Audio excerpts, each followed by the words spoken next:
sevdiğim oğlan. Hanım eğlen eğlen eğlen, canım eğlen ben de gelim. 18 yaşlarında. Hanım eğlen eğlen eğlen, canım eğlen ben de gelim. Benim sevdiğim güzel. Hanım eğlen eğlen eğlen, canım eğlen ben de gelir. 18 yaşlarında. Hanım eğlen eğlen eğlen, canım eğlen ben de gelir.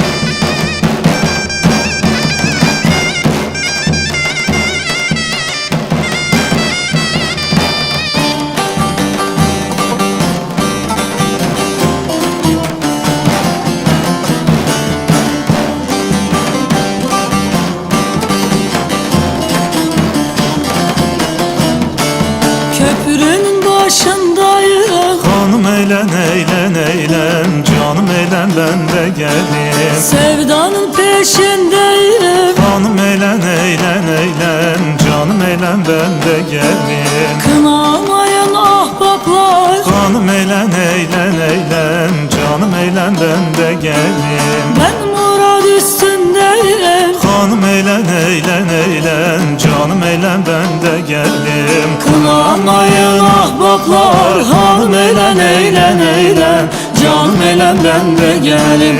Ben murad üstündeyim. Hanım eğlen eğlen eğlen, canım eğlen ben de gelim.